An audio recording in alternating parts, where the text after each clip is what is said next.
Ahora veremos el método de la falsa posición. El método parte de dos puntos xy y xf y consiste en encontrar la solución como el punto que corta con el eje x resultado de una línea. Tenemos la función y tenemos los dos puntos xy y xf. Si graficamos una línea entre estos puntos de aquí, el punto donde esta línea corte con el eje de las x va a ser nuestra solución xr. Para encontrar esta solución XR hay que recordar la propiedad de los triángulos semejantes, en donde nos dicen que la razón entre lados homólogos va a ser igual. ¿Por qué triángulos semejantes? Pues porque si nos damos cuenta, aquí tenemos un triángulo rectángulo y aquí tenemos otro triángulo rectángulo, en donde tienen a este ángulo de aquí como correspondientes porque estas líneas de aquí son paralelas. Si recordamos, los ángulos correspondientes van a medir lo mismo.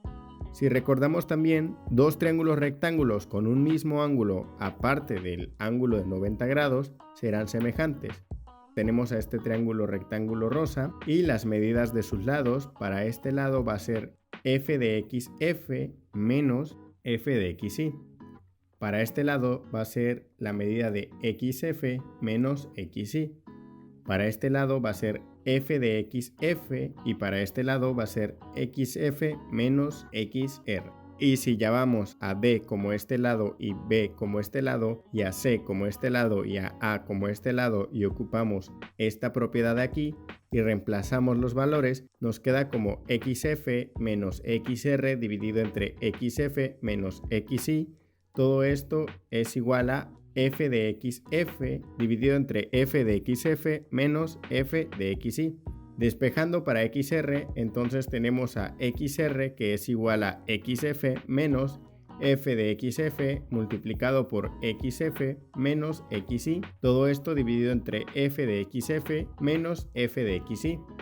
Entonces el procedimiento para resolver una ecuación no lineal por medio del método de la falsa posición va a ser que primero necesitamos proponer un intervalo y hay que ver si en este intervalo se encuentra una solución. Para esto lo hacemos similar a como lo hacíamos en el método de la bisección. Si f de xy por f de xf es menor a 0, entonces tendrá una solución. Ya lo explicábamos en el método de la bisección. ¿Por qué f de xy por f de xf menor a 0? Bueno, porque si lo vemos gráficamente, si esta multiplicación nos da un número negativo, significa que hay un cambio de signo, que uno es positivo y el otro es negativo. Como hay un cambio de signo, este cambio de signo significa que la gráfica de la función corta con el eje de las x y por lo tanto hay una solución en este intervalo. Si lo anterior se cumple, entonces hay que encontrar la solución con la fórmula que habíamos despejado anteriormente.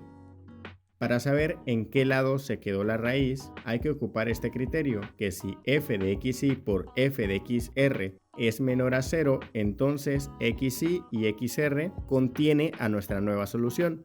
Por lo tanto, xf va a ser igual a xr, pero si es mayor a 0, entonces en xr y xf está la solución. Por lo tanto, xy va a ser igual a xr. Pero si esto es igual a 0, entonces xr es la raíz. Todo esto hay que iterarlo hasta que el error calculado sea menor al error que nosotros podemos permitir. Cuando esto se cumpla, entonces xr va a ser la solución.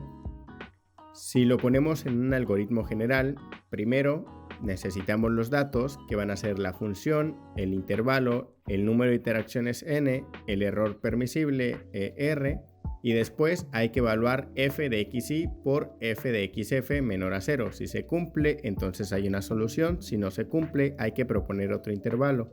Después calculamos el valor de xr y evaluamos f de xy por f de xr. Si es igual a 0, entonces xr es la raíz. Si es mayor a 0, entonces xy es igual a xr. Y si no es mayor a 0, entonces xf es igual a xr. Después evaluamos si el error calculado es menor al error que nosotros podemos permitir. Cuando esto sea cierto, entonces xr es la solución. Y esto hay que hacerlo n veces. Si esto lo ponemos en un diagrama de flujo, entonces tenemos el inicio, leer los valores de f de x, xy, xf, n y el error que nosotros vamos a permitir. Después preguntamos si f de xy por f de xf es menor a 0. Si no, entonces hay que proponer otros valores. Si sí, entonces vamos a iterar n veces calculando la solución y después vamos a preguntar si f de xy por f de xr es mayor a 0. Si sí, entonces xy es igual a xr para la nueva iteración. Si no, xf es igual a xr. Y vamos a calcular el error y compararlo con el error que nosotros podemos permitir. Entonces volvemos a iterar, pero si sí, entonces vamos a imprimir el valor de la solución y terminamos nuestro programa. Todo esto lo vamos a hacer n veces y cuando estas n veces se hayan cumplido, entonces imprimimos el valor de la solución y terminamos nuestro programa. Veamos ahora un ejemplo. Tenemos a f de x como 4x a la cuarta menos 9x al cuadrado más 1. Hay que encontrar la solución en el intervalo de 0,1 para n igual a 5 y un error menor al 5%. Para la iteración 1 tenemos el intervalo 0,1 y evaluamos el intervalo en la función. F de xy es igual a f de x0, que esto es igual a 4 por 0 a la cuarta, menos 9 por 0 al cuadrado, más 1, esto es igual a 1. Y f de xf es igual a f de 1, que esto es igual a 4 por 1 a la cuarta, menos 9 por 1 al cuadrado, más 1, y esto es igual a menos 4. Calculamos el valor de xr, que va a ser igual a 2 menos 4 por 1 menos 0. Todo esto dividido entre menos 4 menos 1, y esto es igual a 0.2. Calculamos el error y 0.2 menos 1 dividido entre 0.2 por 100 es igual a 100. Redefinimos el intervalo y f de xr es igual a f de 0.2, que esto es igual a 4 por 0.2 a la cuarta, menos 9 por 0.2 al cuadrado, más 1, y esto es igual a 0.646. Si multiplicamos a f de xr por f de xy nos da un valor positivo, por lo tanto xy es igual a xr. Y los nuevos valores van a ser 0.2,1. Ahora para la iteración 2, en el intervalo 0.2,1, evaluamos el intervalo en la función y tenemos a f de xy, que es igual a f de 0.2, que esto es igual a 4 por 0.2 a la cuarta, menos 9 por 0.2 al cuadrado, más 1, y esto nos da como resultado 0.646. Y f de xf es igual a f de 1, que esto es igual a 4 por 1 a la cuarta, menos 9 por 1 al cuadrado, más 1, y esto es igual a menos 4. Calculamos la solución xr y esto es igual a 2 menos 4 por 1 menos 0.2 dividido entre menos 4 menos 0.646 y esto es igual a 0.311. Calculamos el error y 0.311 menos 0.2 dividido entre 0.311 por 100 nos da un error de 35.7%. Redefinimos el intervalo y f de xr es igual a f de 0.646 y esto es igual a 4 por 0.646 a la cuarta menos 9 por 0.646 al cuadrado más 1 y esto es igual a 0.165. Entonces, si multiplicamos a f de xr por f de xy, nos da como resultado un valor positivo, por lo tanto xy es igual a xr y nuestros nuevos valores va a ser 0.311,1. Para la interacción número 3 tenemos el intervalo 0.311,1 y evaluamos el intervalo en la función y tenemos que f de 0.311 es igual a 4 por 0.311 a la cuarta menos 9 por 0.311 al cuadrado más 1 y esto es igual a 0.165 y f de 1 es igual a 4 por 1 a la cuarta menos 9 por 1 al cuadrado más 1 y esto es igual a menos 4.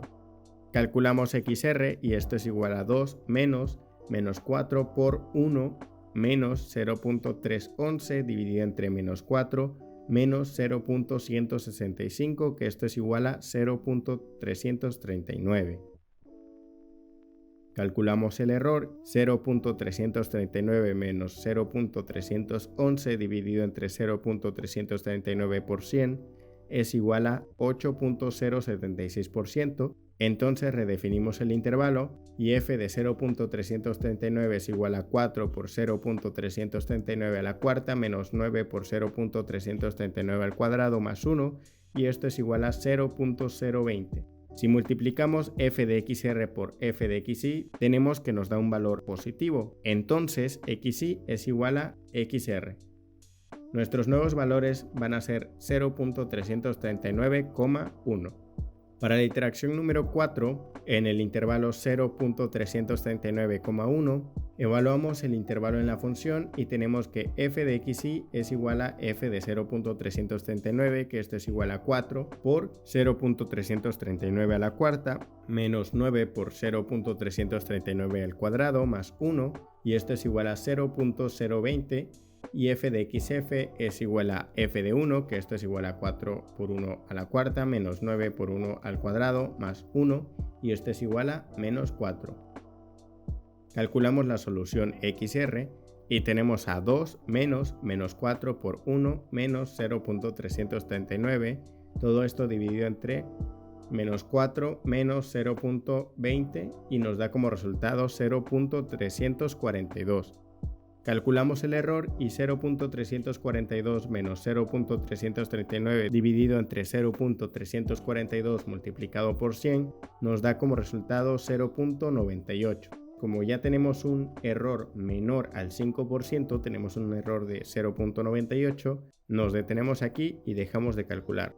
Como ven, esto nada más es seguir los pasos y hacerlo varias veces. Aquí lo hicimos para 4 interacciones, pero hacerlo nosotros mismos para varias interacciones nos costaría mucho tiempo. Entonces, para esto hay que programarlo como lo hicimos con el método de la bisección, y en el próximo video lo vamos a programar en MATLAB y en Python. Y esto fue todo por el video de hoy. Gracias por tu suscripción. Si tienes dudas, escríbelo en los comentarios. No olvides seguirnos en nuestras redes sociales. Puedes ayudarnos compartiendo el video con alguien que le pueda servir. También tenemos un Patreon, links en la descripción. Y muchas gracias.